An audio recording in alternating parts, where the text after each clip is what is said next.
Mesto Žilina začalo s rozsiahlou rekonštrukciou chodníkov, ktoré sú v správe mesta. Zhotoviteľom prác sa stala víťazná firma Airpos, ktorá vykoná rekonštrukciu s nákladom viac ako 1 milión eur. V tomto roku bude vykonaná práca za približne 500 000 eur. Aktuálne sa začali rekonštrukčné práce chodníkov na sídlisku Hliny, časť Bulvár. Oprava žilinských chodníkov je naša téma, odkedy sme sa stali poslancami mestského zastupiteľstva.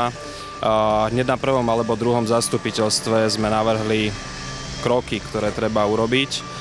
Vyčlenili sme prostriedky na opravu chodníkov v Žiline a som veľmi rád, že dnes už reálne táto oprava začína a Žilinčania sa konečne dočkajú nových chodníkov. Rekonštrukcia chodníkov by mala prebiehať v nasledujúcich 3 rokoch a je rozdelená na niekoľko etáp. S opravami sa začne na sídlisku 1, 3, 4 až 8. Rekonštrukčné práce by mali pokračovať na sídliskách Vlčince, Solinky a v samotnom závere by to malo byť sídlisko Hájik.